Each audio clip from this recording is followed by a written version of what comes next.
Alright, today I want to talk to you a bit about the Tiger 1200. I bought a 2023 last year, and I've ridden it now right at about 4,000 miles, maybe a little bit over it. And I just want to share my honest opinion about the bike.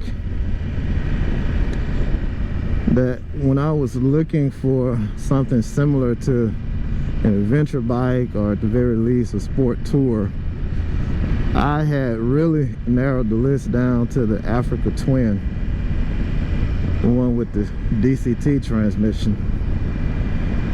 But that bike was really hard to find a year ago, and I just didn't have the time to travel halfway across the United States to go find the bike. And I noticed that my local dealership had these Tigers. They had about 4 or 5 of them. They had been sitting in the lobby for a little bit over a year, about a year and a half or so. And they were just really good looking bikes to me. But I thought that they were just ginormous. And I didn't have the confidence early on to try and ride a bike this big. But after I couldn't find the Africa Twin, I began looking for alternatives. I considered the KTM 1290 Adventure R, the more street focused one. There were a few of those in the area. I considered ponying up to buy the BMW as well, but I really didn't want to spend $30,000 on a bike. Add to it the fact that these bikes have been sitting for a while, that my local dealer had quite a significant markdown on the bikes. And so I decided one day to go and test drive it. And I test drove the GT Explorer, and I test drove the Rally Explorer. And I really liked the Rally Explorer, but I thought that the GT would be the better fit for me and how I ride. I'm not a big off-road guy, and I really didn't have any illusions of grandeur of taking a bike this big off-road, at least not yet. One day, yeah, but not yet. So for my off-road adventures, I know that I'm gonna have to buy a smaller dual sport bike to do BDRs on or whatnot. But this bike serves a specific purpose. This is my long distance rider. It's not my commuter bike. I would consider my RS 660 more of my commuter, go to work, have some fun on type bike. But anytime I'm taking a trip 100 miles or more, I'm pretty much jumping on this bike. And so what are my thoughts about it? I think it's been phenomenal. I've gotten accustomed to how large it is. I guess that's one of the first things that you've got to get over with this bike, is how large it is. But with that girth comes some benefits, and one of them is comfort. This is probably the most comfortable motorcycle seat that I've ever ridden on. Oh boy, this is a twisty, narrow road.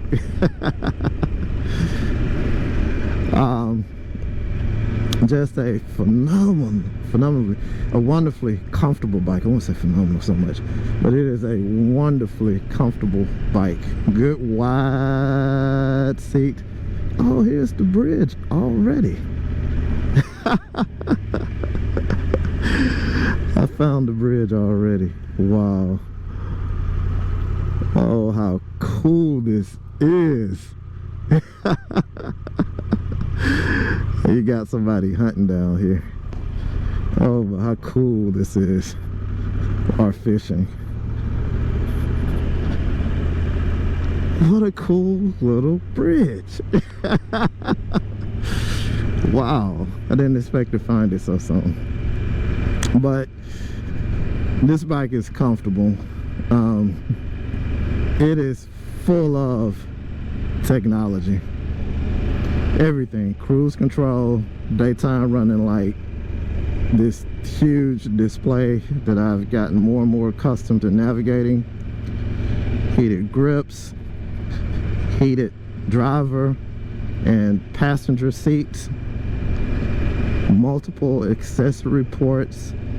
Like, the only thing that I don't know if I like it or I dislike it, but the 12 volt, the USB-A outlet is underneath the seat. Now that's cool if you're doing some hardcore off-road stuff. You know, you keep that connector from being exposed to the elements.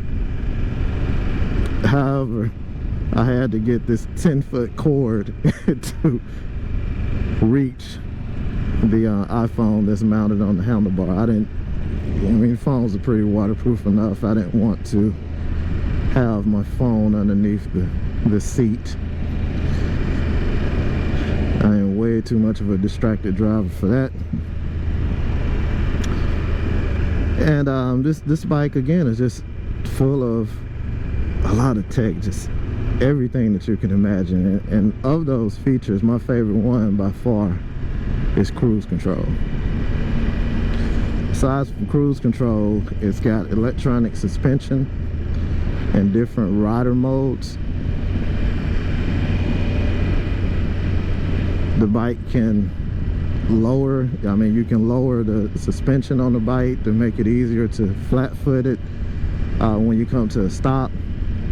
So just full of a lot of amazing technology. It also has navigation as well through an app, but truthfully it's kind of cumbersome, so I chose to just install a Garmin onto the bike. Since this is my long distance traveling bike, I wanted a dedicated unit that wasn't totally dependent upon cell signals in order to give me directions to places.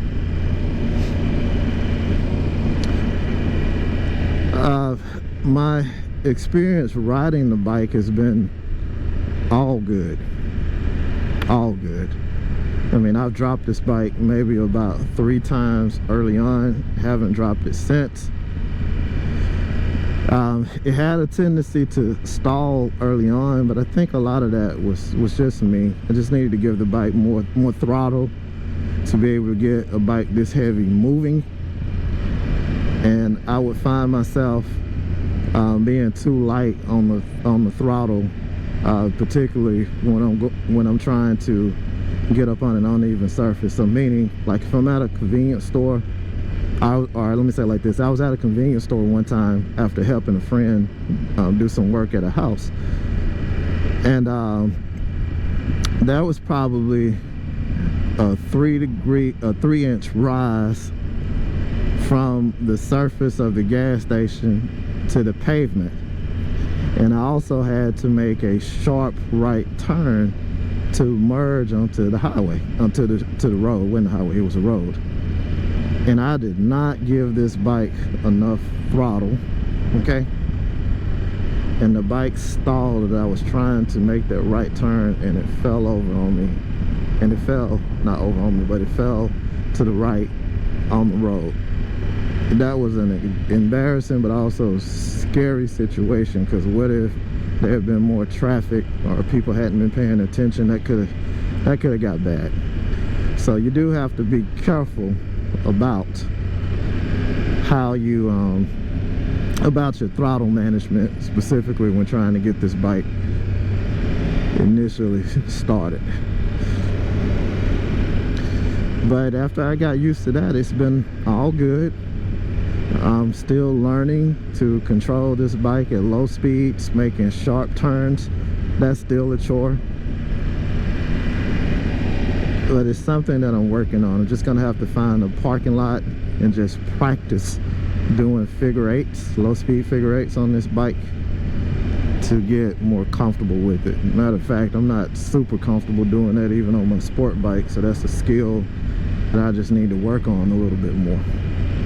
But once I master that, I think I'm gonna be about ready to throw some off-road tires on this, or more off-road tires on this bike, and not necessarily do BDRs, but definitely do some gravel road riding on this bike. I want to experience that. And then when I get ready to do hardcore BDR stuff, I will invest in another bike. Probably early 2027 I'll be getting some type of dual sport. But my final thoughts about the Tiger 1200 GT Explorer is this. It's a good bike. I think it's worth trying if you've been on the fence. I mean, this huge 6-gallon fuel tank comes in handy. It definitely gives you a lot of confidence to just get out and explore, go ride unknown places like I'm doing today. Never been down this road, not once in my life. But I don't have any range anxiety with this bike. I know I can easily get 200, 250 miles to a tank if I drive it easy. So that gives me a lot of confidence to put some big miles down on this bike, to the point to where this year in our Motor Riders of Mississippi group, which you guys feel free to join, request to join, we're gonna do some tours this year. We're gonna get out and see this beautiful country of ours, meet some wonderful new people, and just live life. So hopefully you guys can join me. And Deep South Moto out. These are my thoughts on the Tiger GT Explorer. Upper adventure. I had to descend this hill in motorcycle gear to find something really cool in these woods. This is a train track that is still in use. It's around the Mississippi Red Bluffs, or the Red Bluffs of Mississippi. And there are some abandoned train cars. Forgive me for breathing so heavily, but I've been looking for this place for about 2 years.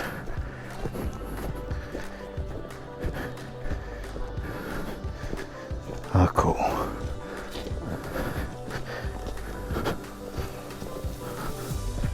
How cool. Guess this is one of the old abandoned cars.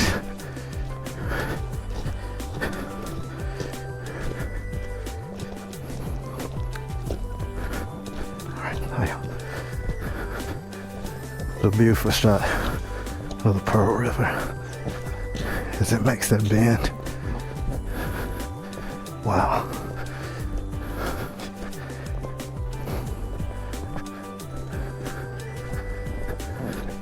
Oh, there'd it go.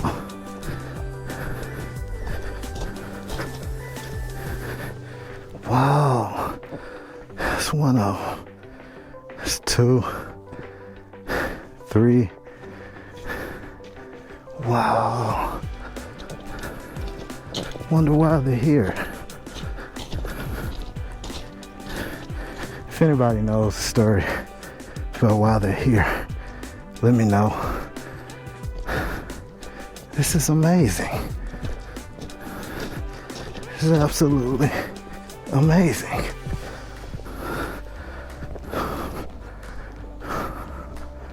Wow.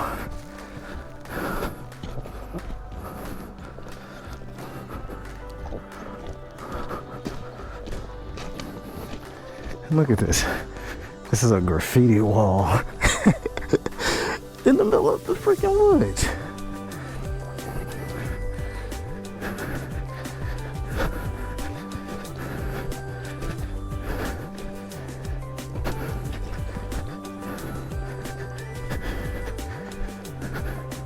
Look at this. In the middle of the woods.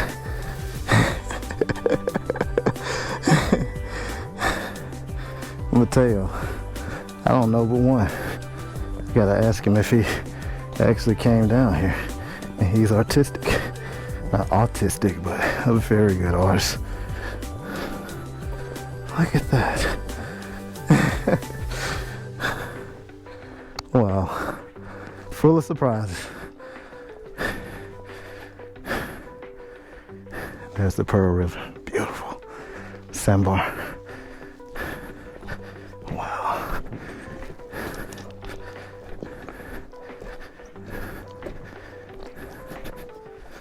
Wow. Can't stop saying it, but wow. Look at that area right there. That's washing out. Just insane. Thank you guys for making it this far into the video as I shared some thoughts on the 2023 Tiger 1200 GT Explorer, and as I shared a few bits of my epic adventure to the Mississippi Red Bluffs. Hope you guys will tune in for the next video. Please like and subscribe, and please share the video with other friends. Deep South Moto out.